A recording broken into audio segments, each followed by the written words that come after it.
C'est la raison pour laquelle on vous a fait lever un samedi matin, puisqu'on s'est dit que si on bouclait tout dans la journée, vous alliez être crevé et que vous alliez être un peu frustré, puisque vous auriez eu la clôture hier à 8 h du soir. Voilà, donc là, comme ça, on est cool. Bien.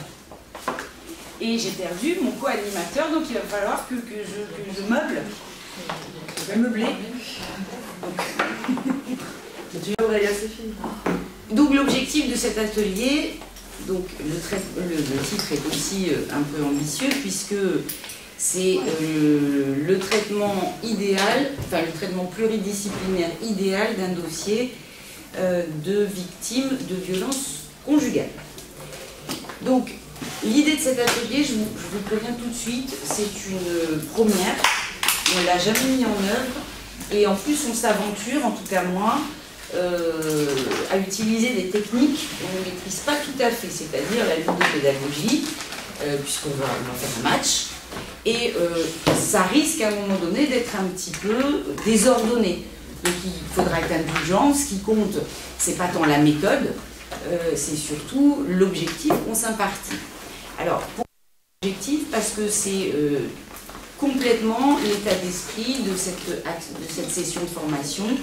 Comme on vous l'a dit en introduction, sur ce genre de sujet certes efficace, l'avocat va faire du droit, va dire à une femme victime de violence, madame, vous avez le droit de ne pas être maltraitée, mais à partir de là, il va vite atteindre les limites de sa compétence. De même, coincé dans son secret professionnel, va dire « Madame, ce que vous subissez, c'est très dangereux pour votre santé, vous êtes en situation très critique, vous êtes dans un état de dépression, il ne faut pas rester comme ça, il faut dénoncer les violences. » De même que va le faire pareil un psychologue, un travailleur social va vous dire Madame, il faut aller déposer plainte, il faut que vous alliez voir éventuellement un avocat, parce que les travailleurs sociaux, ce sont quand même ceux qui sont les plus, qui ont la vision la plus globale de la situation d'une personne.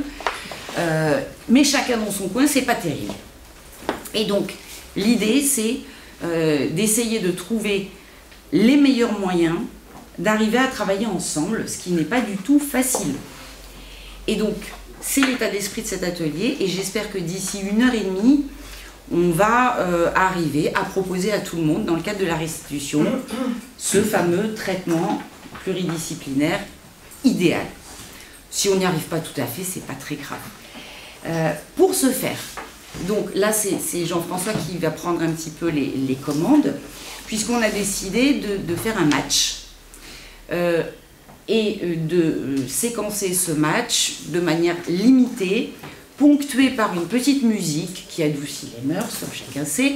Vous ne vous connaissez pas complètement entre vous. On va vous mixer, donc la petite musique peut être importante ou agaçante, peu importe, c'est pas grave.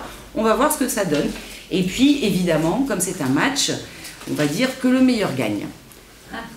Donc juste, le match va se dérouler en 4-7. C'est pas très compliqué, hein, vous allez avoir chaque fois à peu près un temps de travail de 10 minutes en commun, sur lequel il va vous falloir produire rapidement, très rapidement quelque chose. Ensuite, on va, le jeune homme qui est ici, j'ai perdu son prénom, Guillaume, va noter les résultats de chaque groupe. Chaque fois qu'il y aura un doublon, il sera effacé. Et une fois qu'on aura sorti tous les doublons, sur les idées qui sont communes à chaque groupe, on verra, on établira un classement en fonction de l'équipe qui aura obtenu le maximum de points restants. D'accord? Les notes sont simples, 5, 3, 1. D'accord? Les quiches auront 1, les meilleurs auront 5.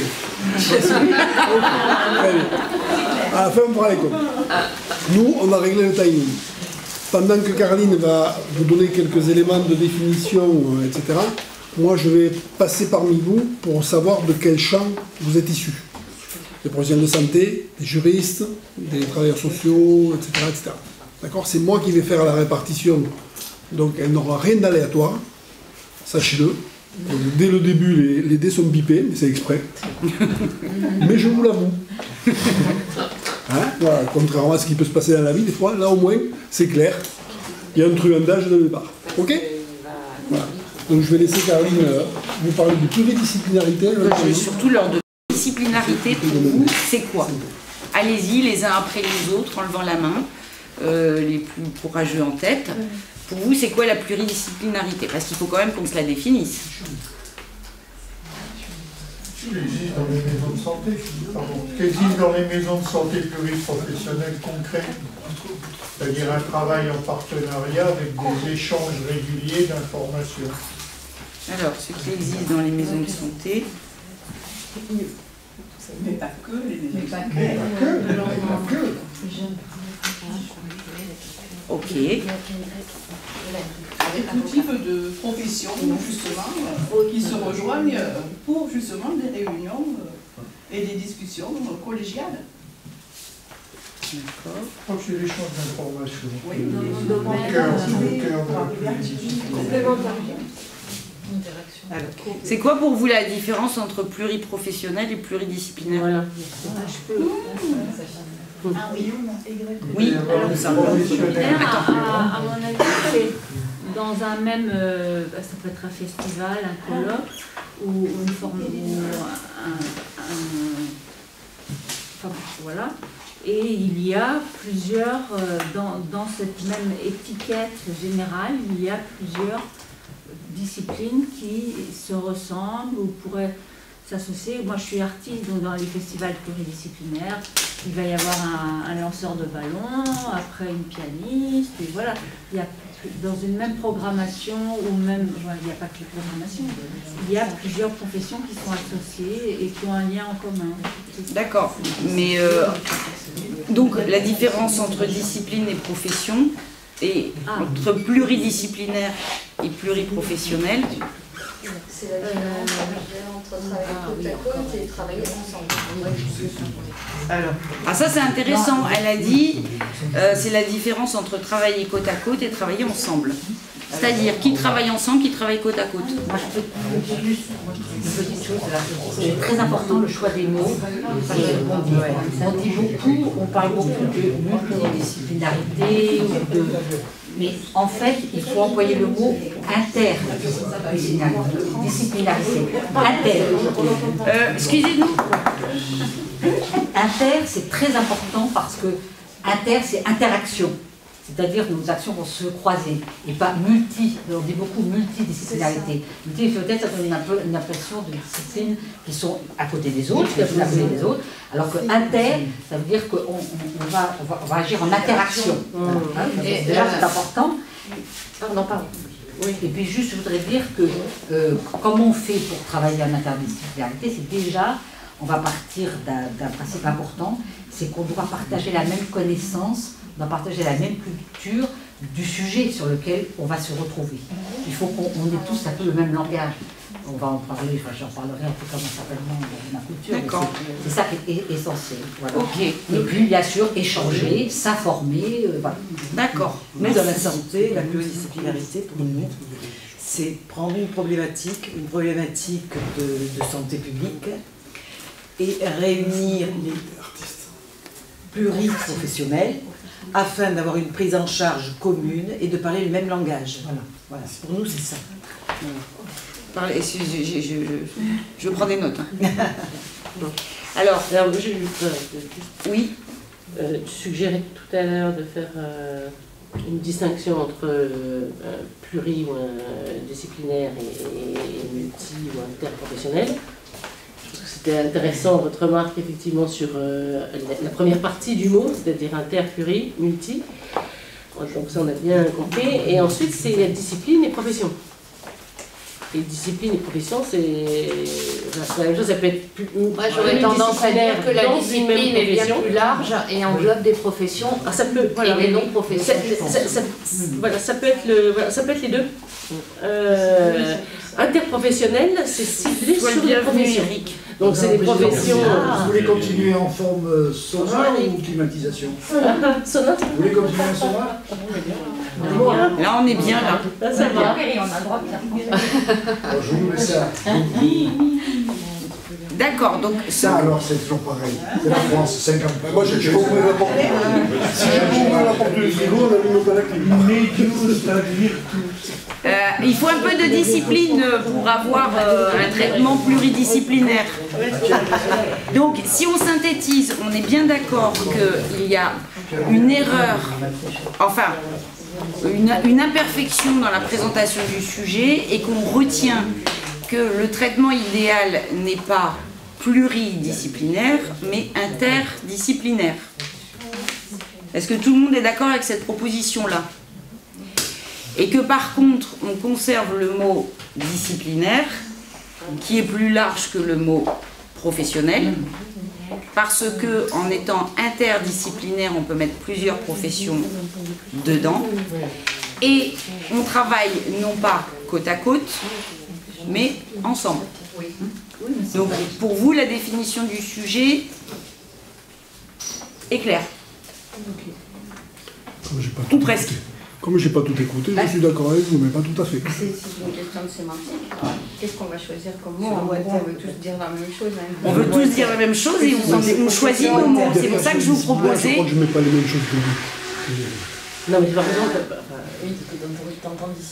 on peut trouver pluri-trans-inter, c'est très compliqué de s'accorder sur une définition. C'est pour ça qu'on choisissait, je proposais de choisir la majorité. Mais inter, Marché, je suis madame. Enfin, je trouve que c'est moins parlant, entre guillemets, que pluri. Inter, Oui, moi aussi.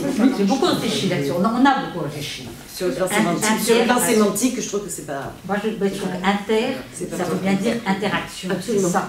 Alors que multi, c'est... Parce qu'on ne peut jamais multi. Pluri, mais pluri, c'est plusieurs. Oui, mais oui, mais c'est plusieurs. Je sais pas. Je ne vais pas me battre pour un mot. Hein, oui, mais ce que je trouve... Non, mais vraiment inter, mais je pense que les deux sont bons, et je pense que quand on dit multi ou pluri, ça implique aussi qu'il y aura une certaine interaction. Mais je pense que là où vraiment je suis très sensible à votre propos, c'est que inter, c'est ceux qui ont probablement plus de mal à faire. C'est-à-dire pluri, on peut multiplier les regards. On fait ça depuis toujours.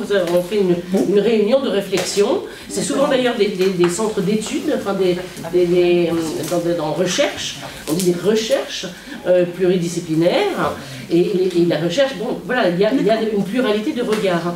Quand il y a inter, c'est vrai que je suis d'accord avec vous, ça implique effectivement qu'il y ait un travail, et en plus ce qui nous intéresse beaucoup, c'est sur le terrain, c'est pas seulement la recherche, c'est sur le terrain, et sur le terrain, mais c'est comment est-ce qu'on agit. Voilà.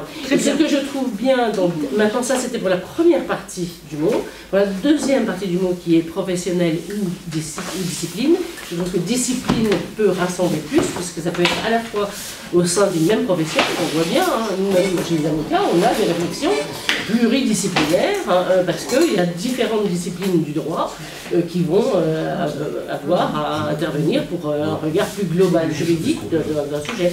Et par ailleurs, ça peut être pluriprofessionnel, mais voilà, mais pluridisciplinaire avec plusieurs professions. Donc je pense que vous aurez ça à chaque fois qu'on débordera dans le timing. Donc je mets un stop et je synthétise. Mais pour synthétiser sur la discipline, c'est qu'effectivement ça peut être aussi plusieurs... Attention, je le remets. Non, mais c'est très intéressant, mais vous comprenez la difficulté que nous avons déjà quand on travaille en groupe. Il faut s'auto-censurer, retenir la majorité, et c'est tout à fait normal. Mais ça s'appelle le cadre. Donc le cadre, ça sera cette musique très désagréable, et je vous mettrai de la musique douce quand je serai contente. Votre prénom, excusez-moi, je vous demander votre prénom. Éric. Donc nous retenons que déjà le titre suscite difficulté et réflexion. Par contre, tout le monde s'accorde sur le mot disciplinarité. Et qu'on verra bien à la fin si on conserve inter ou pluri, peu importe. Il faut avoir à l'esprit une image, je crois. En fait, on est face à une montagne, qui est la violence, qui est tout ce qui arrive à ces personnes-là. Et nous, en fait, on est plusieurs cordées. Il y a la cordée des juristes, il y a la cordée des soignants, il y a toutes ces cordées-là. Et en fait, chaque cordée n'est pas capable d'arriver au sommet de la montagne. Et c'est peut-être en rassemblant les forces de chaque cordée qu'on va arriver à aller un petit peu plus haut. Et je crois que c'est cette image qu'il faut conserver. Alors après, pluri-inter, on peut se battre des jours. Moi j'ai débattu pendant des semaines là-dessus. On peut y rajouter trans, multi, tout ce que vous voulez, ça ne sortira pas. Voilà. Une fois que ça c'est dit, maintenant il y a des groupes. Donc les groupes sont constitués de manière totalement pas aléatoire. Le groupe A, il y a Nicole, Véronique, Didier, Céline, Eric. Donc levez la main s'il vous plaît ces personnes-là pour vous identifier entre vous, parce que moi ça m'a... Nicole, Véronique, Didier, Céline, Eric. C'est bon? Voilà. Groupe B, Hélène, Leïka, Claudine, Bénédicte, Frédéric, Laura. Levez la main, voilà. Vous êtes ensemble. Et le groupe C, alors j'ai peut-être pas bien compris le point. Coralie. Coralie, c'est pour ça que je demandais si elle avait une cas. Donc Coralie, Muriel, Yuna. Ah ouais, j'ai mis Youn A, avocat. Elisabeth, Eugénie. D'accord, vous êtes bien identifiés les groupes, si vous avez un souci, j'ai la liste. Je suis le surnuméraire. Donc, pardon? Je suis la surnuméraire, moi, en fait. Vous êtes arrivé après ou vous êtes Non, je suis là depuis le début, mais j'étais dans... Ah oui, je pense. Votre prénom? Mon prénom, c'est Lucille. Excusez-moi, j'ai rien entendu. Lucille. Lucille, pardon, excusez-moi. Et vous êtes soignante ou avocate? Je suis psychologue. Soignante.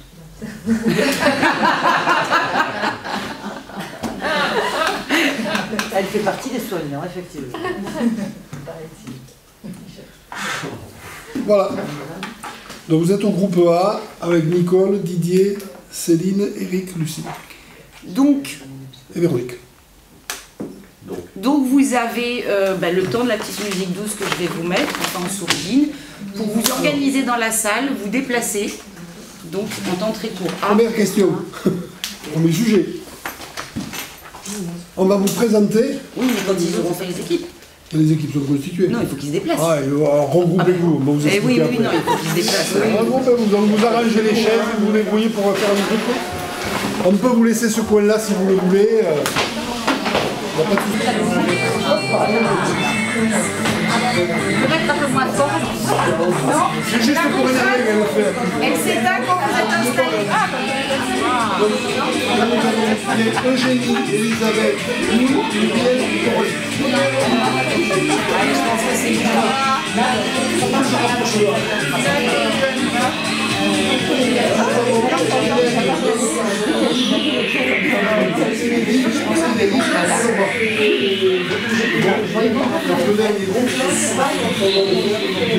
Véronique, Didier, Céline, J'étais secrétaire générale et j'ai laissé la place aux jeunes et je suis membre titulaire maintenant. Voilà. D'accord. S'il vous plaît, votre attention. Ah. Merci. Aujourd'hui, nous recevons une femme qui nous a contactés surtout parce qu'elle nous signale des faits de violence sur son fils de 13 ans, Sylvain, et elle ne sait pas quoi faire. Elle est très très inquiète. Nous prenons donc rendez-vous avec elle et à la suite de l'entretien, nos conclusions sont les suivantes. Madame est donc mariée, elle a 3 enfants, 2 garçons, une fille, donc on est sur du 11 ans, 15 ans et 20 ans. Son mari est colonel et elle nous précise que, bon là, il vient de revenir de mission et ce week-end, il a frappé Sylvain, qui était tranquillement à regarder la télé. En fait, il lui a asséné une belle gifle derrière la tête, l'a soulevé du canapé très violemment pour le mettre sous la douche dans la salle de bain. Donc avec quand même beaucoup de violence. Nous lui demandons si c'est récurrent, si ça arrive souvent. Elle nous répond que oui, qu'il y a vraiment une ambiance très tendue depuis très longtemps dans la famille. elle nous parle vraiment au début que des enfants. Et bien sûr, la question, puisqu'elle est chez nous, on va aussi lui poser la question, et vous? Est-ce que vous, il vous violente? Est-ce que vous aussi, il vous parle mal, etc., etc.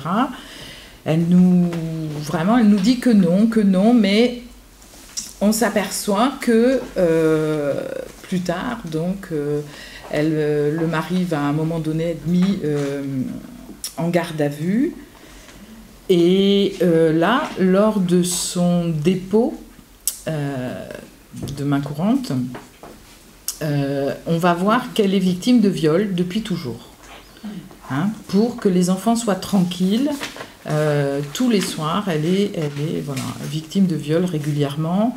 Bien sûr, on voit bien qu'on a affaire à quelqu'un qui a pris emprise sur elle, et c'est une femme qui est dévastée, qui est dans un mutisme très très profond et qui vient juste de commencer à parler. Voilà.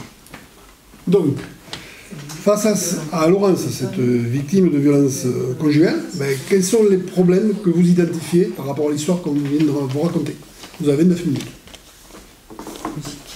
Vous en aviez 10 à la base, vous avez perdu du temps avec les à dénoncer des faits de violence ou de maltraitance dès lors qu'elles sont exercées sur un mineur de moins de 15 ans. Tout à fait. Donc c'est la première chose qui m'a sauté aux yeux. Oui, ça c'est sûr. Mais après, quand elle dit problème, c'est pas le problème, il faut trouver des solutions. Plutôt, non? Hein? Le problème, je pense qu'il faut identifier. Comment on va faire? Voilà. Donc on va faire comment. Qu'est-ce qu'on fait? Voilà, où on l'oriente? Voilà. Je pense qu'il faut être très très pratique. Hein. Ah oui. Déjà demandé si auparavant elle a déjà établir des certificats médicaux, ce qui arrive parfois, même sans plainte. Les violences, elles sont établies. Elle a libéré sa parole. Enfin, il faut qu'elle dépose une plainte à les représentantes légales du gosse. Mais là, en vrai, je suis là, vous êtes pas pour action, vous êtes pas association. Dans les problèmes identifiés, il y a la question du dépôt de plainte de BBVIS, effectivement.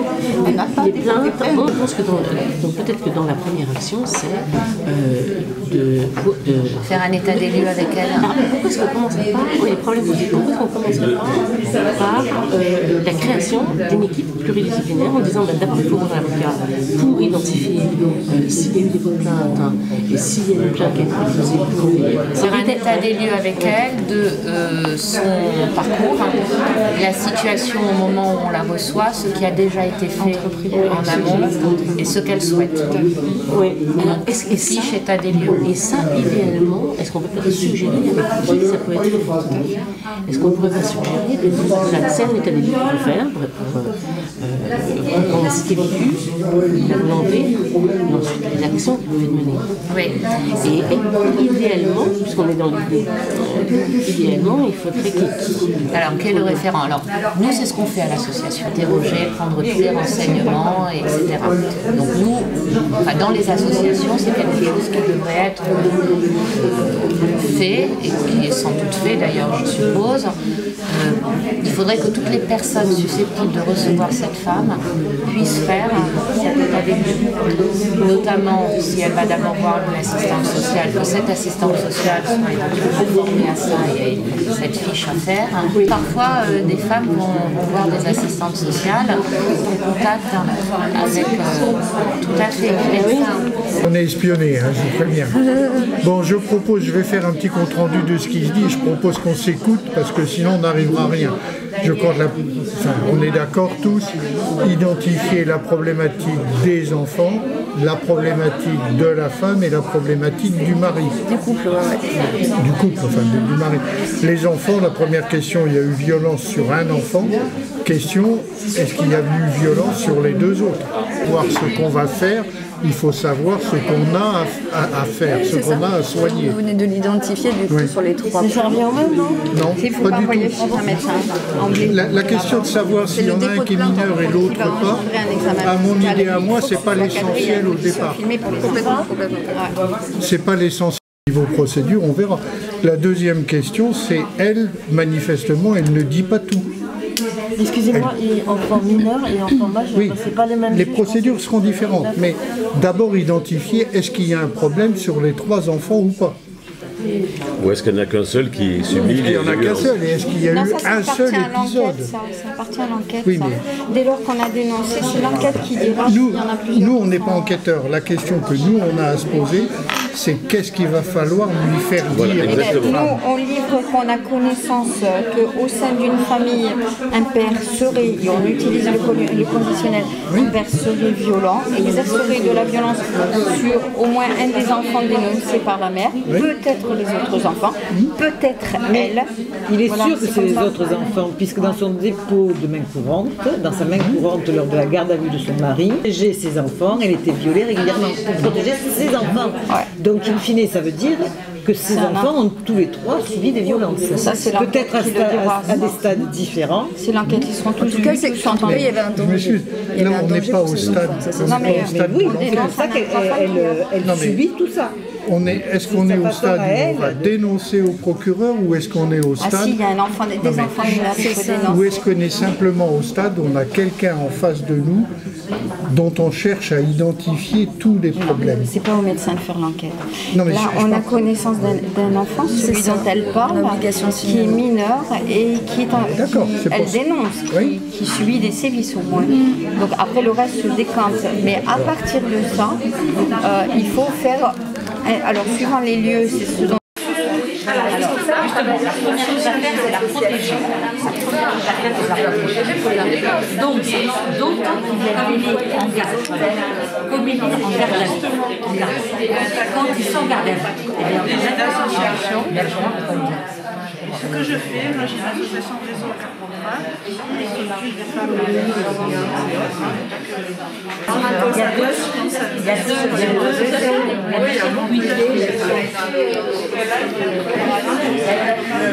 Non, je veux avoir vous devant, mais en fond les autres.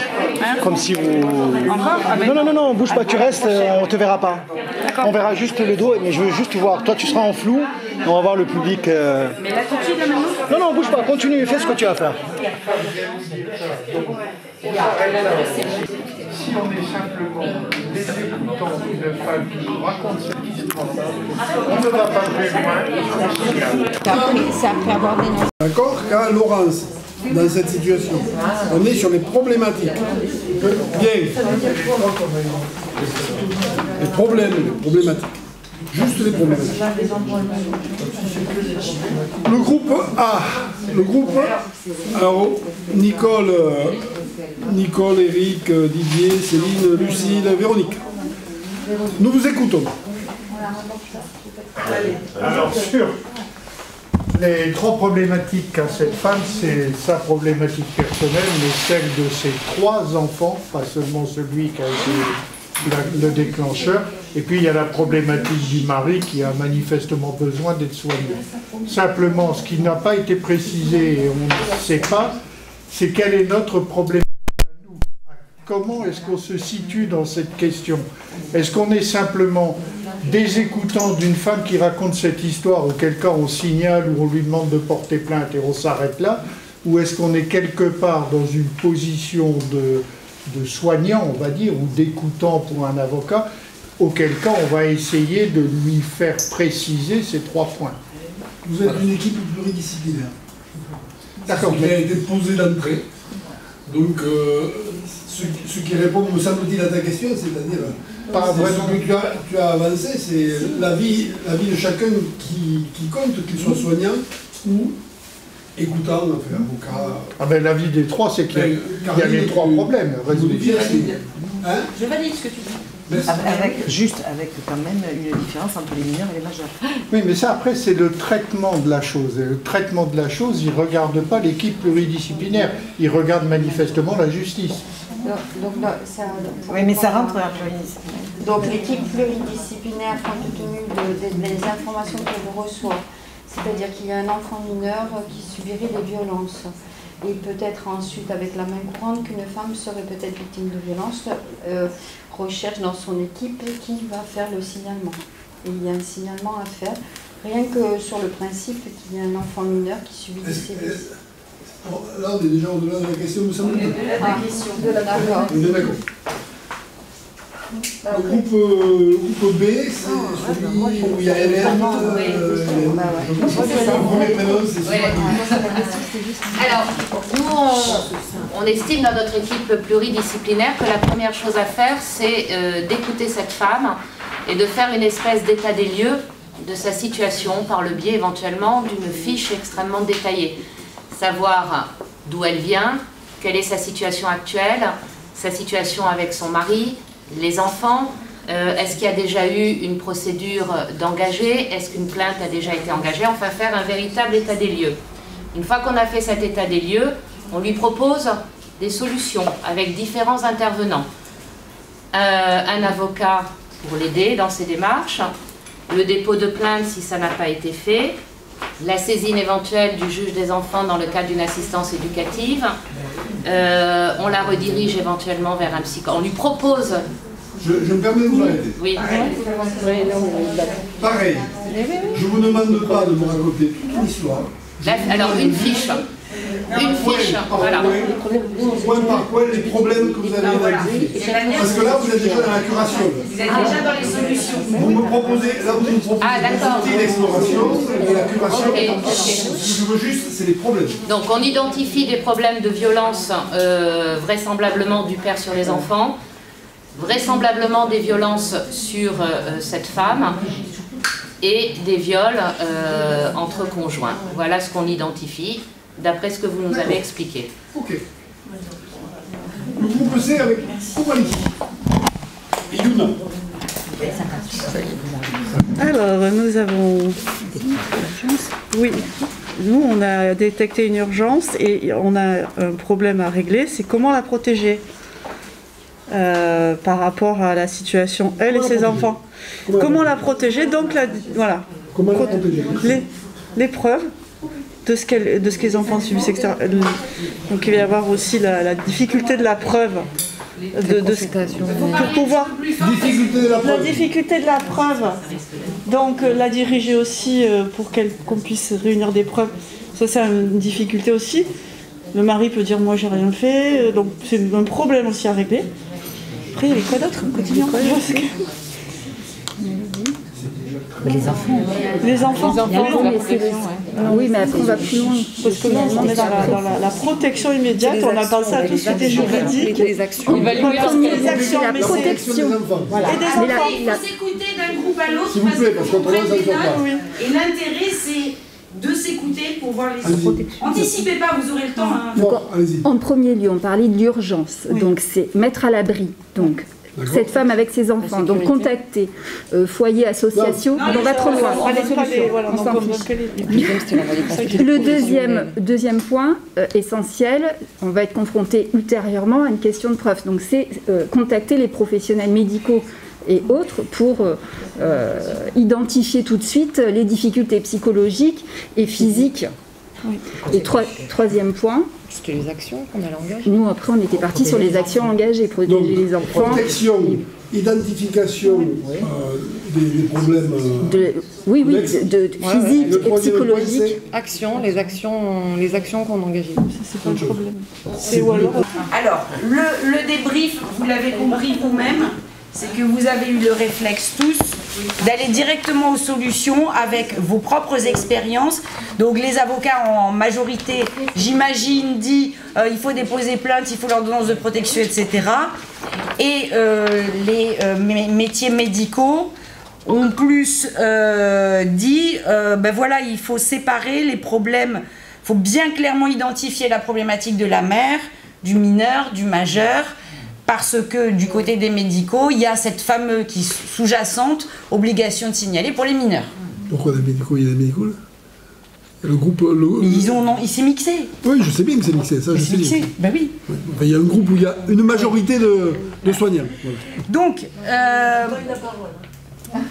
Ils monopolisent. Donc ils vous ont frustré quelque part. Là. Donc à partir de là, on va synthétiser ensemble, puisque évidemment il n'y a pas de bonne réponse. L'essentiel c'est d'être le plus exhaustif possible. Donc dans le groupe A, ce que je vous propose de retenir, hein, on enlève toutes les propositions de solutions, c'était pas le but. Donc là, ça fait moins 10 à tout le monde. Elle a beaucoup de millions que moi. Donc, dans le groupe A, la distinction entre les problèmes de la personne elle-même, la femme, les problèmes de l'enfant et la problématique du mari, je vous propose de valider parce que c'est effectivement 3 problématiques différentes et 3 façons différentes de répondre aux problèmes. D'accord? Est-ce que tout le monde est d'accord avec ça? Bien. Merci. Sur le groupe B, alors, je vous propose de retenir un peu dans le même ordre d'idées, mais là, cette fois, on a qualifié un peu plus les faits. On a fait une distinction entre les problèmes de violence sur les enfants et les problèmes de violence sur la femme et le viol qu'on a mis à part. Bon, moi, je pense que ça se regroupe avec le premier groupe. Hein, puisque même si on a changé les mots, ça revient à dire il faut bien identifier et serrer victime mineure, victime majeure et victime et auteur. C'est à peu près ça. Ok. Et j'ai rien oublié de ce deuxième groupe, puisqu'après il est allé carrément au début de solution. Et le troisième groupe... Le troisième groupe, il est là, pardon. Le troisième groupe a aussi choisi de traiter de manière totalement différente, mais très intéressante, puisqu'il a dit, moi, les 2 grandes problématiques, tout de suite, c'est comment la protéger dans l'urgence et comment apporter la preuve que ce qu'elle dit est vrai. Et donc, ça, c'est effectivement 2 façons de voir les choses. Et puis, il faut quand même apporter une petite prime au groupe qui n'aurait pas dû reprendre la parole, mais qui a apporté des idées auxquelles les 2 autres personnes n'avaient pensé au début. Quelles sont est-ce qu'il faut se poser des questions des difficultés financières, puisque l'époux est colonel et donc c'était sous-entendu que l'épouse ne travaillait pas. Donc ces difficultés financières, on pourrait y ajouter d'autres difficultés aussi, qui sont que peut-être elle est isolée, parce que c'est souvent le cas, et ça vous le savez chacun avec vos acquis. Donc il y a la difficulté financière, la difficulté de statut social, la difficulté de l'isolement, et tout ça, ça n'est pas anodin. Et ce que fait le mari aussi en tant que... Oui, et ce que fait le mari en... Absolument, colonel. Donc, est-ce que vous avez besoin qu'on vous écrive? Parce que je vous propose... On va vous le donner, c'est relativement simple. Hein. Voilà. Il y a... Alors, notez-le. Tout ce qu'on valide. Il y a le problème de la violence aux enfants. Donc, on peut faire le distinguo majeur-mineur, ça ne change rien. Le problème de la femme, le problème du viol, le problème de la situation financière, le problème du statut du mari. Et je crois que... oui, parce non, que le problème de la preuve. Le problème, de la preuve. Le problème de la preuve, le problème de la protection immédiate. Oui, mais c'est la violence aux enfants. Non, ah pas... non, c'est la façon dont ils ont... D'accord. Après, ils vont s'organiser. Et donc, la protection. Les problématiques annexes auxquelles on ne pense pas assez, ce sont les difficultés financières et l'isolement de la personne. Ça vous convient sur... Bon. Donc à partir de là, on va décerner, on va dire quelle équipe a gagné quand même. On est bien obligé. Oui, mais c'est embêtant parce que l'équipe qui devrait avoir gagné, c'est celle qui a triché. Quoi. Oui, mais l'équipe qui n'a pas triché et qui a... Bon, globalement, ils ont des réponses proches. Alors écoutez... Bon, comme c'était là, on va dire que c'était un essai. Non, l'arbitrage se fait, il n'y a pas de problème. Le groupe B a 5 points et le groupe A et C ont 3 points. Parce que... mais en fait, je vous remonte de 2 points les 2 autres groupes parce que les autres ont triché un peu. Mais ils ont amené des solutions importantes. Et puis c'est comme ça, c'est mon arbitre. Voilà. Deuxième... Ah mais c'est comme ça. Il va falloir qu'on accélère la cadence, qu'on va être dans les temps du tout. Comme bien sûr vous n'avez pas respecté les temps, vous aurez 1 minute de moins. Donc, maintenant, par rapport aux problématiques que l'on vient de noter, c'est qui peut y répondre et comment. Alors essayez de rester sur le sujet qu'on vous pose, s'il vous plaît. Par contre, il faut qu'on le... Guillaume, tu as bien noté pour la synthèse, parce qu'il va falloir présenter les problématiques. C'est simple, même de faire un tableau, tes problématiques, et en fait tu vas mettre la deuxième question, c'est-à-dire qui y répond et comment. Donc en fait tu te fais 3 colonnes. Là tu as 3 colonnes pour un premier tableau. Les problématiques, qui y répond et comment. Ok? Par contre, il faudrait préparer. Je te laisse faire, t'es plus vite que moi. Il faut préparer d'avance les feuilles où on met les problématiques. Il faut marquer les problématiques. Donc, il faut marquer les problématiques.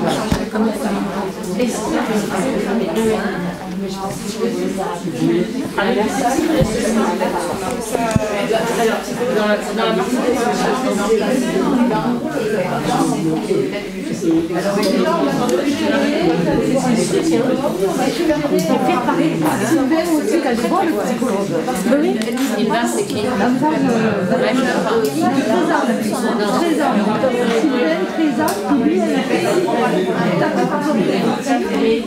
Vous êtes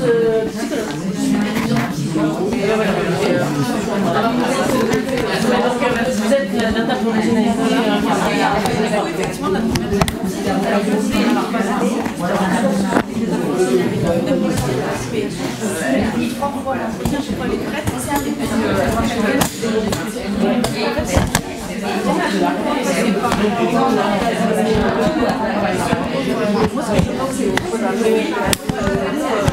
Moi, je sais pas.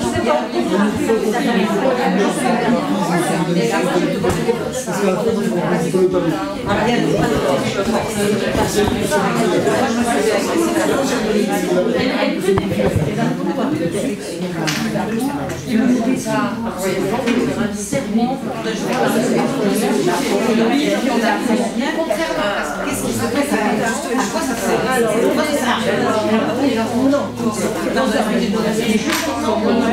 vous avez raison.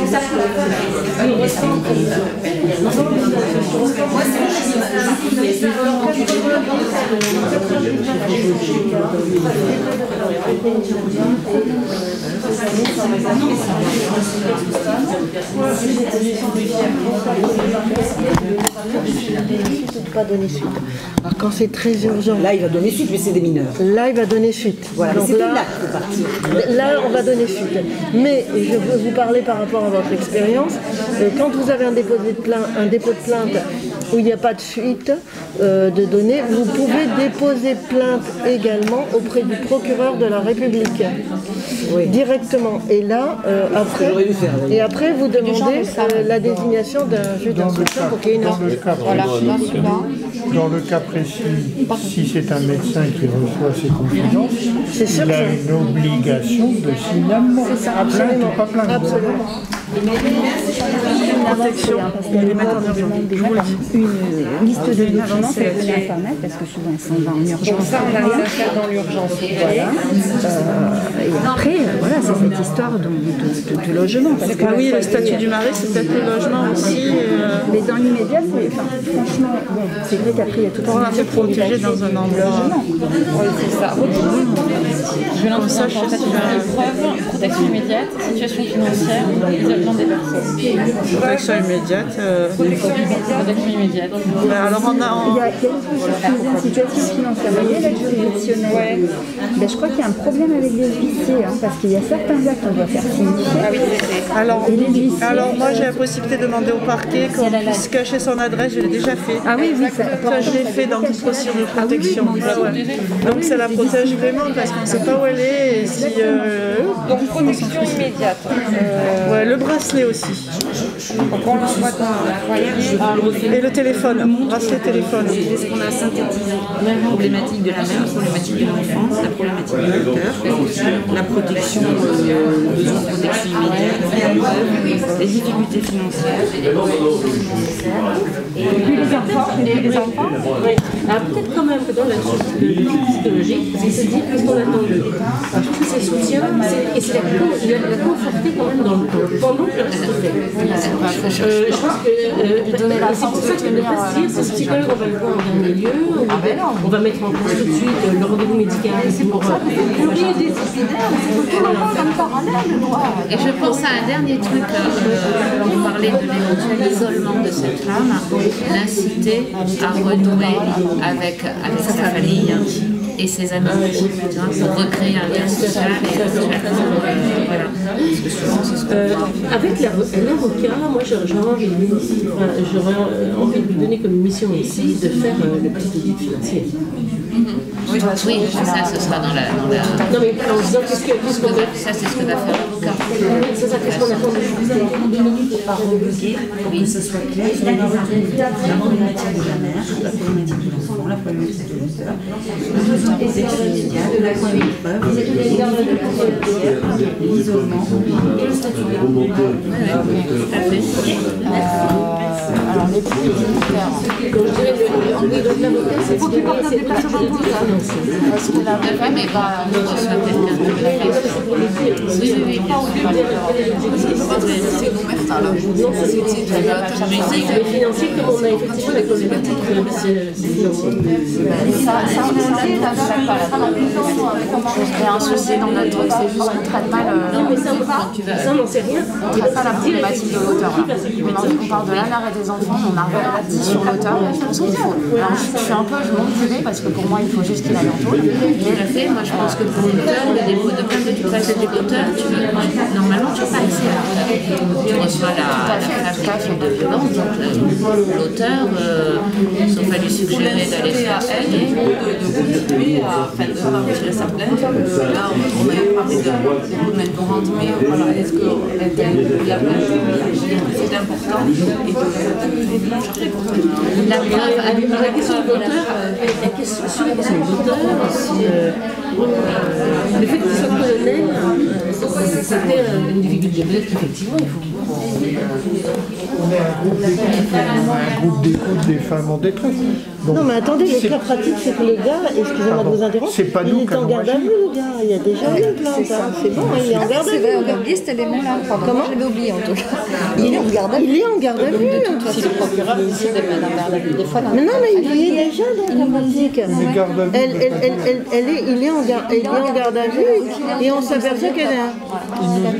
Mais elle est sous emprise, donc il y a la solution, c'est de la faire parler, donc l'envoyer. Ils n'ont pas donné la clé. Si nous sommes une association qui écoute les femmes, on n'a rien à faire que de signaler à la justice qui va assurer la protection et la mise à l'écart. Le point 9. Moi, j'ai choisi mon bas, mais c'est comme tu veux, ça on l'ajustera tout à fait. Si, mais ça, il l'a dit. Ça a été. Il croit qu'on a une ses enfants. C'est qu'un peu, c'est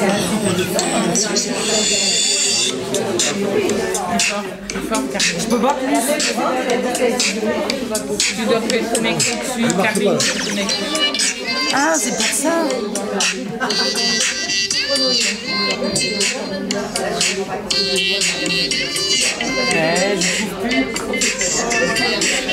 Je suis plus. Ça marche pas. Voilà, ça marche. Arrête des jeux. Attendez, arrête des jeux, c'est facile. Alors, vous avez de la chance, vous avez eu 2 minutes supplémentaires parce que j'arrivais pas à faire marcher ma machine. Donc il vous en manquera 2. Bien, alors, l'exercice est super compliqué, mais on s'en sort bien tous, mais rassurez-vous, pour vous c'est compliqué, pour nous aussi. C'est bien, donc on continue alors. Alors, donc ce coup-ci, on va commencer par le groupe qui a parlé l'an dernier tout à l'heure. Oui, très bien. Hein? Et je vais noter en 2. Donc le groupe qui a parlé l'an dernier tout à l'heure, c'est le groupe de Coralie. Alors il faut lui donner l'ordre. Et c'est parti. Voilà, Alors, ah oui, il faut qu'on nous donne les... on va vous donner un ordre, oui, effectivement. La première problématique, ça va être la protection immédiate. Je m'excuse, est-ce qu'on pourrait préciser quelque chose avant? Oui. Il y a une plainte, il est en garde à vue. Est-ce que c'est encore un truc informel qui écoute les femmes comme nous de gérer la situation, ou est-ce qu'elle n'est pas déjà dans les mains de la justice? Est-ce que c'est pas déjà le procureur qui va déclencher la mise à l'abri, etc. Peut-être ça répond à votre question, ça répond à la question Non, mais nous, qui peut gérer cette problématique et comment? On est quoi? Vous êtes l'équipe pluridisciplinaire qui écoute. Et on est bien en amont de la plainte. Qui écoute, qui oriente, qui se pose la question de qu'est-ce qu'on peut faire face à cette problématique-là. Alors une fois que la justice est saisie, est-ce que c'est encore à cette équipe à se poser des questions? En disant qu'on est en train de faire un déroulé, et on n'est pas sur on n'est pas sur un temps figé. La plainte, ça ne veut pas dire être jugé. Là, on vous a raconté l'histoire, d'accord? Et on est en train d'essayer de voir à tous les moments de cette histoire ce qui se passe. Donc on va jusqu'au moment où la justice... au tribunal, enfin, on est jusqu'au moment où on est de la découverte. Attendez, il faut qu'on s'écoute parce que ce groupe-là, manifestement, a un problème avec les objectifs qu'on a fixés. Voilà, parce que surtout, qu'est-ce qui nous définit? Enfin, en fait, on intervient dans quel cadre? C'est ça notre question. Mais peu importe, vous pourriez. Le cadre dans lequel vous intervenez, c'est. Le but, c'est que vous ayez la vision globale d'une situation, quelle que soit votre profession. Si vous êtes médecin, il faut que vous sachiez, par exemple, ce qui peut se passer au niveau juridique. Et si vous êtes juridique... Notre problème, en fait, c'est à quel niveau on se situe, parce que quand, par exemple, il y a justement une action à entreprendre, c'est pas une personne qui va décider « Ah bah tiens, il faut faire ça, je suis la psychologue, j'ai rencontré cette femme, il faut faire un signalement, non, je vais faire le signalement, puis je vais concerter personne. » Non, je m'inscris dans une démarche, dans un cadre, et à un certain niveau, dans une temporalité particulière. À partir du moment où dans le pratique vous indiquez qu'on est déjà en garde à vue. Non, c'est pas ça. Ça, on s'en fout. Il y a la possibilité qu'il aille en garde à vue. C'est pour ça qu'on a dit qui et comment. Qui est compétent pour. Par exemple, pour la problématique de la protection immédiate, mais vous allez voir que ça va se résoudre en répondant aux questions. C'est pas forcément ça peut être le médecin dans un cas, mais ça peut être aussi l'avocat, ça peut être tout le monde. On est là pour y réfléchir ensemble. D'accord? Mais je comprends votre difficulté. Hein. Il n'y a pas de souci, mais votre difficulté est peut-être à côté. Parce que on est dans le concept idéal, rappelez-vous du mot, le traitement idéal. De sorte que c'est pas moi dans ma position, c'est la position de tout le monde. On n'est pas à un temps donné. On est le traitement idéal de cette situation, sans être à un temps T. Non, mais la question qui s'est posée, c'est que les réactions à avoir seront différentes selon que, comme vous l'avez indiqué, ou en tout cas j'ai cru comprendre, que le monsieur était déjà en garde à vue, d'accord? Donc il y a déjà une plainte, il y a déjà une garde à vue, on est à un stade où le médecin n'aura pas à faire le signalement. C'est ça qu'on se pose comme question. Ah, voilà. Oui, mais c'est pas grave parce que vous avez posé la question, mais il y a la possibilité de signalement avec des difficultés, donc c'est pas très grave en fait. Ok, on s'est compris. Alors, le groupe groupe C. Alors, à la problématique de la protection immédiate. Vous avez une carte. Alors, à la problématique du besoin de protection immédiate, qu'avez-vous répondu? Qui et comment? Alors, nous, on a répondu un foyer d'hébergement. Et le juge aux affaires familiales. Le juge pour enfants, et soit le parquet, soit le commissariat ou la gendarmerie. Ça marche pas. D'accord. Et comment? C'est-à-dire que... On fait exactement? Oui. Là, vous avez recensé les professionnels qui sont susceptibles de répondre à la problématique. Comment ils vont y répondre? Pour le juge aux affaires familiales, on va demander une ordonnance de protection en urgence. Pour qui? Ok. Pour qui? Je t'ai collé avec les juristes, pour tout le monde. Ok. Pour le tribunal pour enfants, on va demander une mesure d'assistance ou moins d'assistance éducative à minima pour protection des enfants qui déclenchera donc les éducateurs, l'enquête sociale. J'ai parlé de la saisine du tribunal pour enfants pour la protection des enfants mineurs. Qui va déclencher donc, des mesures, enquête sociale, etc. pour vérifier ce qui se passe à l'intérieur du foyer. Il y a le groupe dissident là qui veut nous flinguer. En fait, vous êtes parti. Qui vous a payé pour nous flinguer notre atelier? Ok, le parquet, qu'est-ce qu'il peut faire? Je vous signale que c'est un avocat qui cause. Hein.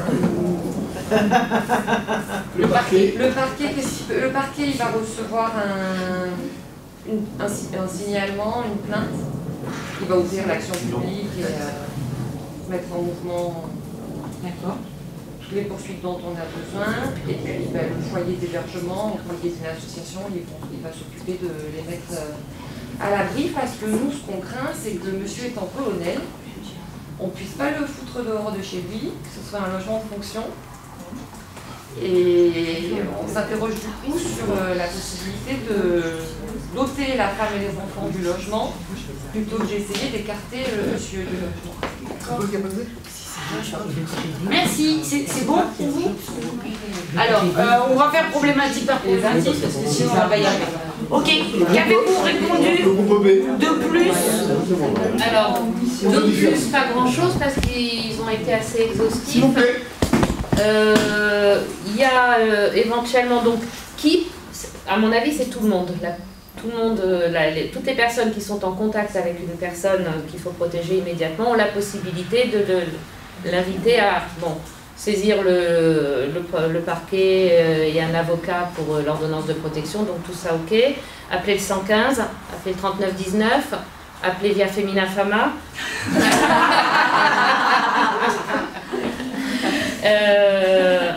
Oui, pour la protection immédiate, et puis effectivement la thématique du logement qui est difficile, peut-être par le biais d'une assistante sociale, ou la famille.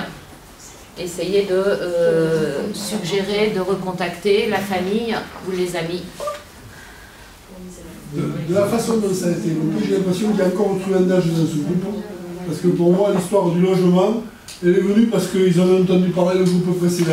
C'est la façon dont c'est. Voilà notre fiche. Bon, il y a écrit logement. Le groupe A, les dissidents. Les dissidents. Ah, d'accord, hein. Voilà, je laisse parler parce qu'on n'est pas du même avis. Eh bien, donnez vos avis. Oh non, allez-y, vous avez bien expliqué. Bon, le principe c'est donc de toute façon pour des professionnels qui en ont la possibilité de le faire, de signaler et d'apporter une plainte. Et puis après les notions je vous laisse la parole pour les protections et tout ça. Vous les voyez en fait non, oui, on avait distingué les différentes autorités à saisir, donc le juge des affaires familiales, mais enfin tout a été dit en fait. Non, mais c'est très bien. Juge des affaires familiales. Vous savez, la répétition, c'est de l'apprentissage. Il faut dire quand même que pour votre groupe, j'imagine quand même que c'est des. Moi je dois avouer que je patauge dans ce qui avance.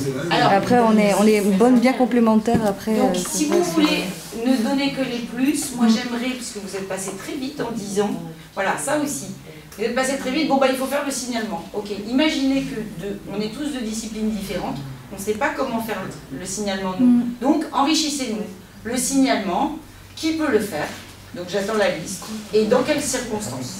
Le signalement, c'est n'importe quel professionnel médical, paramédical, mais enfin y compris et assistante sociale, travailleurs sociaux aussi également. Ça se fait en concertation, mais il n'y a pas un désigné, c'est quelque chose qui peut être concerté, discuté. La discussion qu'on a eue, c'est que dans certains endroits, on sait que dès lors que la plainte a été déposée, on ne fait pas forcément un signalement puisqu'une plainte a signalé l'affaire. Et en revanche, dans certains territoires, les deux sont faits de manière concomitante. C'est des choses différentes. Ouais. C'est vrai que le dépôt de plainte est encouragé, il ne peut pas être... Qui secoue énergiquement la tête. Moi, je secoue énergiquement la tête parce que, en tant que médecin, je n'ai pas le choix. C'est une obligation, c'est ça? C'est une obligation de signalement. Que la femme me dise j'ai porté plainte ou qu'elle me dise j'ai pas porté plainte, moi je suis obligé de signaler. Mais encore une fois, je m'excuse, messieurs, enfin madame, non, maître et chers collègues kinés, dans mon esprit à moi, on est bien au-delà du signalement, puisqu'il y a déjà eu une garde à vue, la plainte a été faite, et encore une fois, ça n'est plus à notre groupe à gérer, ni la mise à l'abri, ni... Disons que c'est la présentation du sujet. C'est la Ok, de toute façon, on n'est pas dans les temps, je vous le dis tout de suite, hein, parce que c'était une première. Et pour aller jusqu'au bout de l'exercice, on va essayer un troisième set, mais on ne fera pas les 4. Et pour aller jusqu'au bout de l'exercice, il faudrait plus de temps. C'est pas grave, c'est une... ou alors, encore une fois. Ou alors vous nous remettez des points à tous, pareil. Non, justement.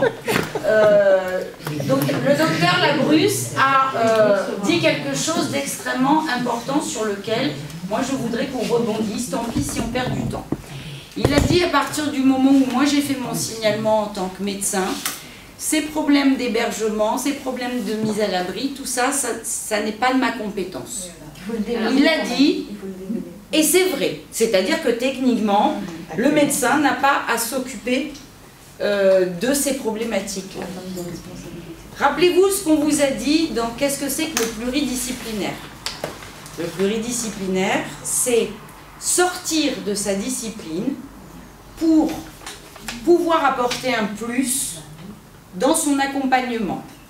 Comme moi qui suis avocat, je me suis formée à des techniques psychologiques pour mieux écouter mes clients, pour être efficace et les comprendre. Le médecin, effectivement, son rôle c'est bien ça, mais pourquoi s'interdit-il de se former, mais un médecin, n'importe quelle discipline médicale et paramédicale. Pourquoi s'interdit-il alors que ça peut être une plus-value énorme, et pour lui-même, enrichissement personnel, et pour la femme, qu'il peut sauver plus efficacement? C'est une question, je ne prétends pas avoir la réponse. Si, d'aventure, le médecin, l'infirmière, etc., dit, vous pouvez aller trouver un hébergement au 115, mais c'est pas mon problème. Mais si vous voulez, je vous passe un coup de fil, par exemple, je sais pas. C'est une chose à réfléchir. Et c'est une proposition d'amélioration. C'est pour ça que j'ai relevé, tout en respectant ce que vous avez dit. C'est que on est professionnels, chacun dans notre truc. C'est ça le pluridisciplinaire. C'est d'abord essayer de se remettre un petit peu en question. Alors, justement, le set suivant que je vais vous proposer, où on va faire du 2 en 1 en 10 minutes. Vous allez réfléchir à cette problématique-là. Quel est l'intérêt du pluridisciplinaire? Pourquoi je le fais? Et aussi, pourquoi je ne le fais pas? C'est quoi mon entrave à le faire? Donc je vais, voilà, on improvise ce troisième set en 10 minutes. Moi, c'est pas celui que j'avais. Vous allez me faire, ben oui, je sais, mais on improvise parce qu'on fait le maître du temps. En 10 minutes, vous allez peser le pour et le contre, les avantages et les inconvénients dans les professions, dans votre groupe, du pluridisciplinaire. Il peut y avoir plus d'inconvénients. Par exemple, on n'a pas le temps. C'est un inconvénient majeur aussi. On n'a pas le temps de s'occuper de tout ça. Peut-être qu'on s'interdit d'avoir le temps. Je sais pas. On peut créer des liens, justement. Eh bien, justement, voilà. Donc, vous me réfléchissez en 10 minutes. Quel avantage j'ai? Oui. Quel avantage? Alors, en 10 minutes, quel avantage j'ai à travailler de manière pluridisciplinaire? Et puis-je, et comment je peux le faire? Me donner les moyens de le faire. Comment je peux faire travailler de manière pluridisciplinaire.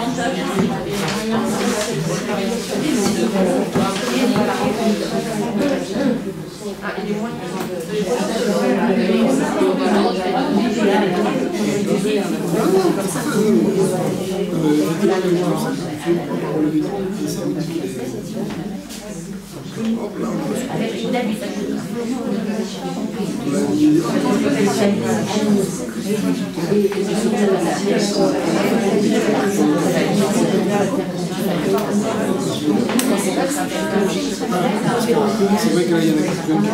Nous, on connaît bien ça.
Avec le problème du...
Ça a duré des années.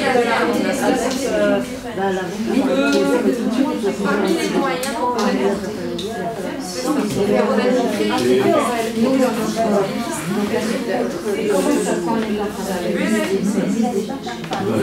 Madame, elle connaît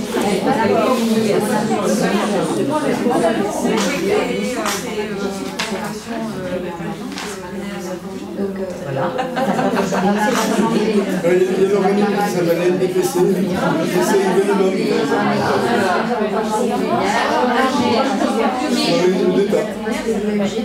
mais ça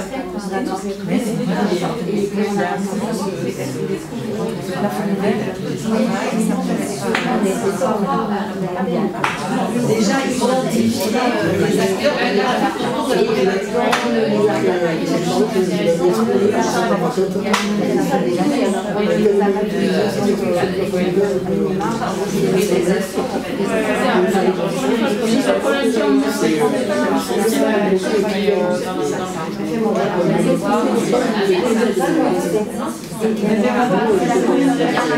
elles sont maintenant, voilà.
Ah oui,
Alors en fait, voilà, il y a une multidisciplinaire qui est au milieu où on essaie de mettre autant que possible qui identifie les nécessaires. Donc ils vont s'occuper de la partie juridique, il y a des choses tout ça, c'est le parquet. Le parquet, il informe le parquet. Alors le parquet procureur, donc on a procureur des majeurs, procureur des mineurs. Si c'est procureur des mineurs, c'est lui qui informe le juge des enfants. Donc là, s'il y a une séquence, il y a ça, il y a la prise en charge sociale. Attention parce que là, on va te griller le micro. Oh, donc j'en recule.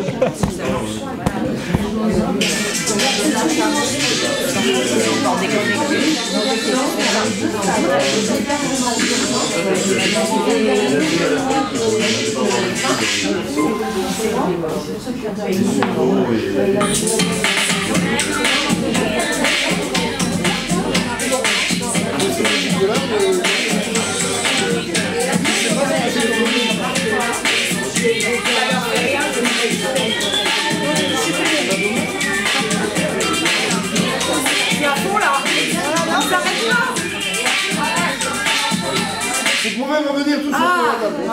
Quand même. Est-ce que vous pouvez revenir tous autour et on va se faire ce débrief tous ensemble. Mais vous choisissez votre... Vous choisissez la personne qui restitue. Mais on va discuter. Ouais. Oui, mais vous revenez pour vous retrouver qu'on se voit. Ah. Allez.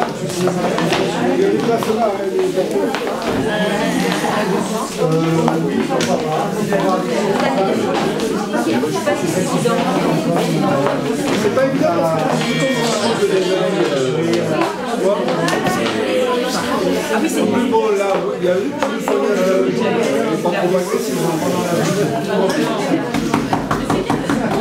rapprochez-vous. On se voit et qu'on parle ensemble parce que parler à des dos, c'est pas terrible.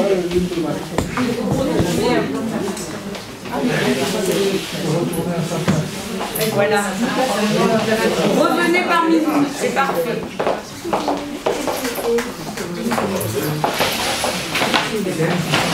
Oui. Je maîtrise plus rien. Je pense que je vais pouvoir le couper maintenant. Voilà. Je vous ai assez malmené. Bien. Donc, le groupe, ce coup-ci, c'est le groupe B. Qui va commencer, puisqu'ils n'ont jamais expérimenté. Oui, on n'a jamais parlé. On n'a entendu que vous. Non, non, on a tous entendu. Donc, le groupe B. Alors. C'était quoi la question? En fait, confronté aux difficultés que peuvent avoir tous ces professionnels, comment arriver à sortir de cette unie, ce travail scindé et arriver à aller vers la pluridisciplinarité, l'interdisciplinarité, la transdisciplinarité, pas la trans, mais la l'interdisciplinarité. Comment aller vers ça? Et surtout, quel intérêt à le faire? C'était la question initiale. Quel intérêt à le faire? Alors nous n'y voyons que des intérêts, à part quelques petits inconvénients, mais nous n'y voyons que des intérêts parce que nous estimons qu'il est indispensable qu'il y ait effectivement cette cohésion entre les différents intervenants, pas forcément professionnels, mais les différents intervenants dans la chaîne de l'accompagnement. Donc on estime qu'il faudrait faire une sorte de vade-mecum qui liste toutes les personnes susceptibles d'aider une femme victime de violence au cours de son parcours, et ça peut être extrêmement vaste. Ce vade-mecum ensuite devrait être diffusé aux différents intervenants, parce qu'on pensait tout à l'heure, bon, il y a les avocats, les médecins, les assistantes sociales, ceux qui nous viennent spontanément, mais il y a la CAF par exemple, toutes les aides qu'elle peut obtenir, enfin il y a un tas de choses auxquelles on ne pense pas peut-être spontanément et auxquelles il faut penser. Donc faire ce vade-mecum, il faut que chaque professionnel s'investisse un petit peu parce que bien évidemment ça demande un peu plus de temps, soit pour lire ce vade-mecum et ensuite pouvoir diffuser et donner l'information à la personne, soit pour créer son propre réseau. Il y a cette possibilité aussi, qui peut être parfois un peu compliquée, mais créer son propre réseau autour de soi, ça peut être aussi très intéressant. Inconvénient, c'est que ça nécessite une sorte de chef d'orchestre, quelqu'un qui va superviser tout ça. Le nombre des intervenants peut être aussi un frein à ce mode de fonctionnement et on risque de se heurter aussi au secret professionnel, que ce soit vis-à-vis des médecins ou voire même vis-à-vis des avocats. Et juste pour rebondir sur ce que vous disiez tout à l'heure, à savoir que vous, votre rôle, c'est d'établir éventuellement le certificat médical et de faire le signalement, mais l'inter-pluridisciplinarité, etc., pourrait vous permettre, si vous êtes au courant de toute la chaîne... C'est pas ce qu'on disait. Non, mais de donner après des conseils, voilà, et d'expliquer, voilà, vous avez telle et telle possibilité, une fois que moi j'ai fait mon job, vous pouvez faire ça, ça, ça et ça, et renvoyer vers d'autres. Voilà. D'accord. Est-ce que j'ai oublié quelque chose? Non. Merci. Voilà.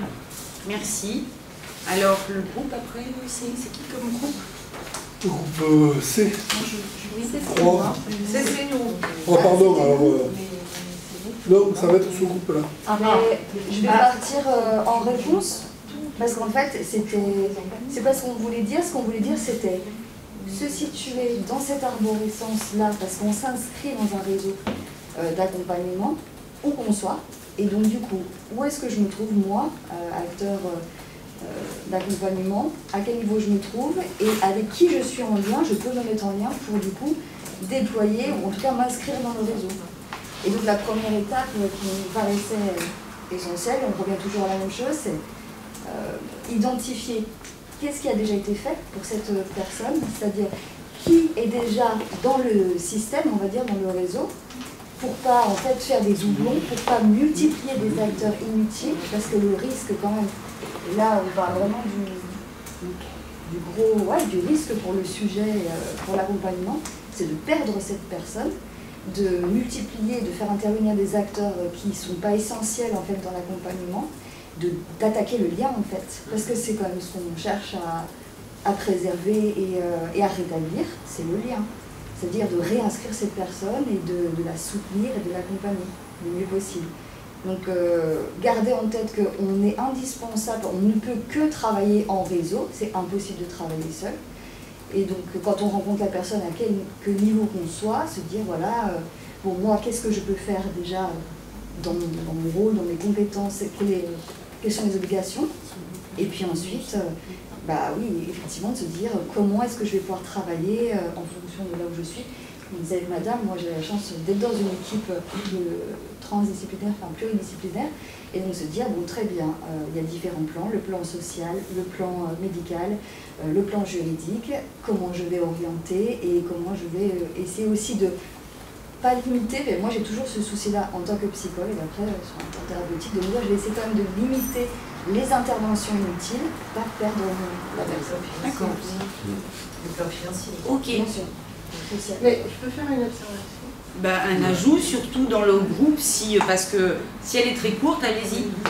Non mais c'est dire, tout dépend à quel niveau on arrive, parce que s'il y a le problème de santé publique, on est à l'hôpital et il y a tout un tas de processus qui se déclenchent très vite. Quand c'est une dame qui vient nous voir au cabinet, ben, il faut qu'elle... De toute façon, le point clé, c'est quand même le dépôt de la plainte. Et la dernière observation, alors je passe du coq à l'âne, et ce que je faisais observer, c'est que quand le juge des enfants est saisi, on a parfois des difficultés, je dis bien parfois, mais pas systématiquement, pour que le juge des enfants et le juge aux affaires familiales et les informations, et parfois ils sont saisis tous les deux et ils ne savent pas ce que l'un a fait par rapport à l'autre. D'accord. Ok, je comprends que ça pose. Parce qu'ils veulent pas le savoir. Alors, on est en temps limité, je suis désolée. D'où l'intérêt de la pluridisciplinaire. Voilà. Est-ce que pour répondre à quelque chose qui a été dit, je peux juste dire ce que vous proposez, une de vos propositions de faire des livrets ou quelque chose où il y aurait toutes les adresses, toutes les personnes, ça existe dans certains départements, notamment dans les Pyrénées-Orientales, ça existe, et c'est l'Observatoire départemental des violences faites aux femmes qui l'a fait. C'est une petite brochure, et il y a toutes les informations et les remises à jour tous les 4 ans. C'est bien. Ok, le dernier groupe. Oui, moi j'aimerais bien. À répondre à quoi? La question de départ, je vous la rappelle, était quel est l'intérêt que je peux avoir à travailler dans la pluridisciplinarité et quels sont mes freins? Pour nous, l'intérêt, c'était en termes d'efficacité pour l'accompagnement des victimes, puisque grâce à la pluridisciplinarité, on arrivait à couvrir l'ensemble des problématiques, on apportait une prise en charge globale et on avait aussi connaissance de tous les aspects du dossier, quel que soit le terrain sur lequel on est, qu'on parle du terrain juridique, médical, psy. Ça nous permettait toujours cette efficacité, une prise en charge. Les freins ou les inconvénients qu'on y a trouvés, c'est le secret professionnel des uns et des autres. C'est le manque de temps, c'est le manque de moyens aussi. Et bon, après, voilà, nous, effectivement, parmi les moyens auxquels on a pensé, bon, rejoint Hélène, on avait pensé à créer des outils, notamment la rédaction de listes qui comportent l'ensemble des adresses, numéros de téléphone, etc. Il faudrait que ces listes, elles renvoient à des associations qui elles-mêmes renvoient aux professionnels de santé notamment. On avait pensé aussi que ces listes, elles pourraient renvoyer à des centres d'accueil, au CCAS.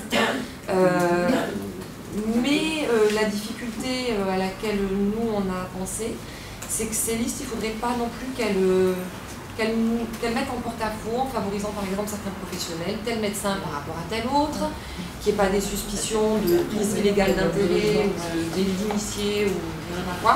Du coup, c'est vrai que l'association, ça nous... Compérage. Compérage. Ça me plaît bien. D'accord. C'est le terme. C'est juste le terme. L'association nous permettait peut-être de faire écran à ce niveau-là. Et après, l'autre moyen qu'on a trouvé pas mal, c'était de faire des formations Il y a Didier qui veut dire un mot. Moi, je veux dire un mot. Je travaille en pluridisciplinarité dans les maisons de l'âme, même le groupe de maisons de santé.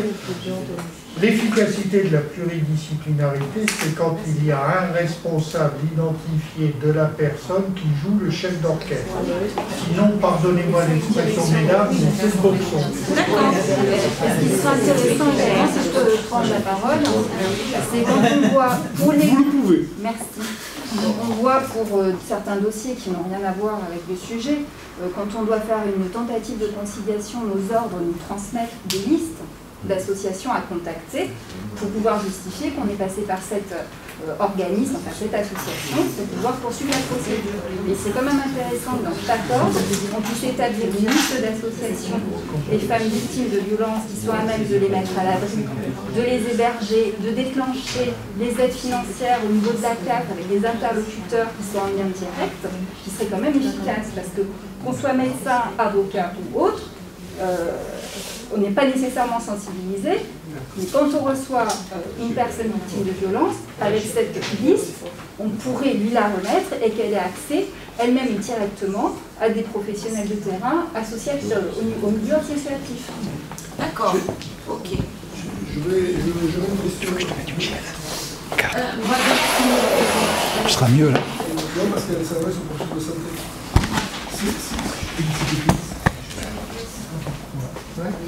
Juste une question. Non, parce qu'elle s'adresse au profil de santé.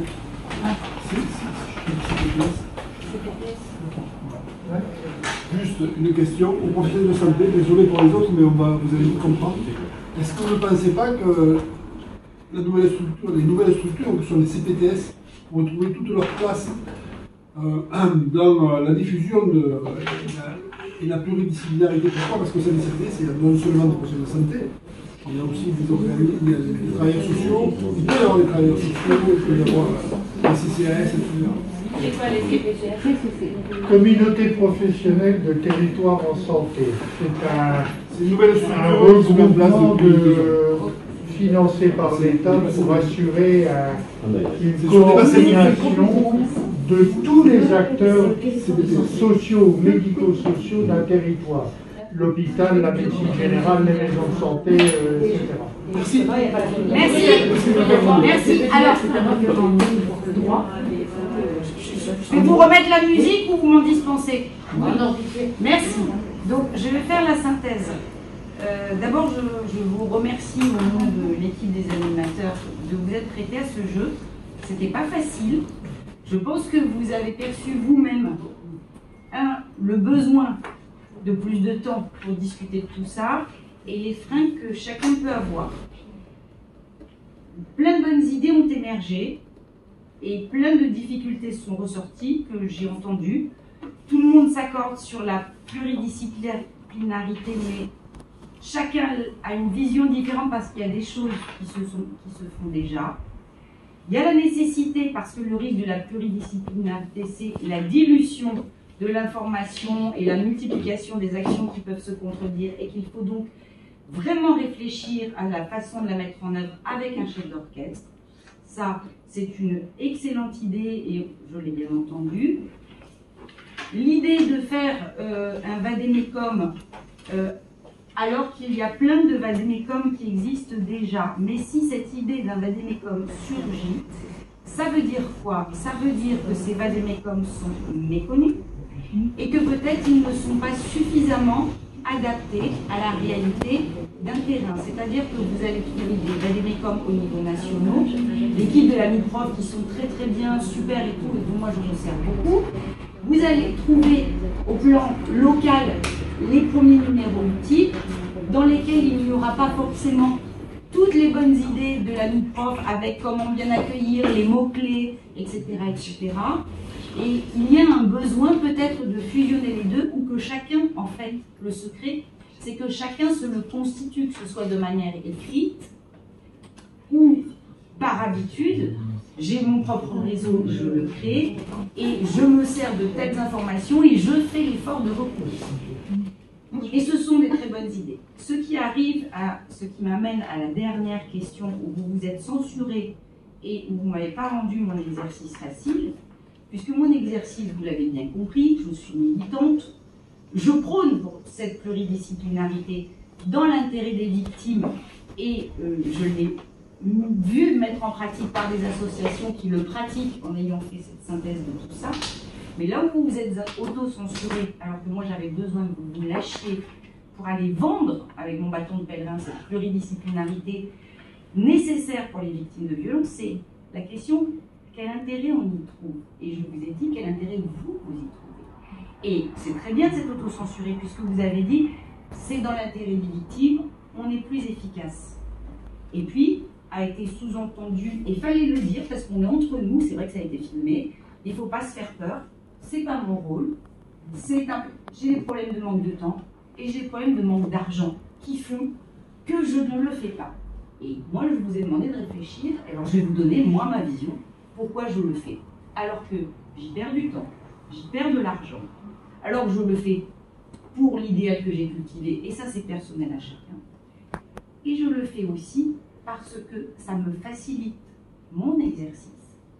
C'est-à-dire qu'une fois que je sais qu'il y a tel hébergement dans tel machin, la victime, elle ne va plus m'embêter avec ça.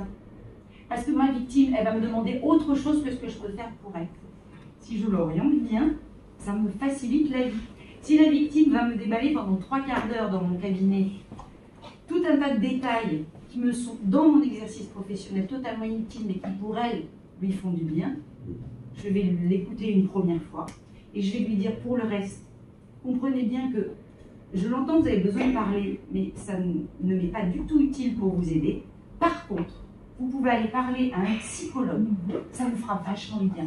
Tenez, on va vous en trouver ensemble. Vous pouvez aller parler à une association. Et puis la dernière chose, mais on l'a tous enfoui en nous, c'est pour ça que vous ne l'avez pas dit. La satisfaction du travail bien fait, c'est-à-dire la notion de j'ai pu sauver cette personne parce qu'on n'en sauve pas toutes, on le sait. Les médecins perdent des victimes qu'ils ont reçues avec des coups dans leur cabinet et qui finissent par se faire tuer. On se blinde, bien sûr, mais quand même on est sensible. Les avocats c'est pareil, les femmes qui viennent chez nous, qui sont bien décidées parce qu'on les a convaincus de déposer plainte et que finalement on ne revoit pas, ce sont des échecs. Donc la satisfaction de peut-être sauver des personnes supplémentaires parce que j'ai su les envoyer au bon endroit, parce que j'ai pris 5 minutes de plus de mon temps supplémentaire, moi je vous invite juste à réfléchir à ça, parce que ça augmente, nous sommes des professionnels libéraux, n'oubliez pas l'intitulé du sujet, on n'est pas là que pour en baver, on est là aussi pour se faire plaisir dans notre exercice. Et on a tous perdu, j'en reviens à l'introduction, on est en pleine crise, on machin, la tête dans le bidon, tout ça. Vite, prenez cette bouffée d'oxygène, peut-être ça peut sauver quelqu'un. Voilà, mais sinon, c'était génial comme exercice et j'espère que ça vous a apporté un petit quelque chose. Ouais, si vous permettez, moi je voudrais faire juste un petit constat d'étonnement. Il y a 9 mois, 10 mois, j'étais totalement naïf de cette problématique, dans la mesure où je n'étais pas penché du tout. Donc je ne vais pas vous mentir. Mais je suis surpris avec le nombre d'associations qu'il y a, qui ont l'air d'être centrées exactement sur le même problème. Il n'y a pas plus de partage. Quand j'entends qu'il y a quelque chose qui existe dans les Pyrénées-Orientales, que c'est su manifestement par la MIPROF, et que tous les autres organismes ne connaissent pas, ça me surprend. Quand j'entends qu'il y a des réseaux et que ces réseaux ne sont pas encore en capacité d'être efficients, ça aussi ça me surprend. Donc je me dis que, au-delà du mot de pluridisciplinarité, que certains ont du mal à prononcer, et c'est pas anodin, il faut vraiment que ça se mette en place. Les organismes de formation, oui, les ordres, oui, les URPS, oui, mais c'est vraiment, là, moi j'ai découvert un truc, vous avez tous des choses qui ont l'air de bien fonctionner, et le voisin à côté, il ne le sait pas. Vous êtes en train d'empiéter sur votre pause. Hein. C'est comme on se connecte.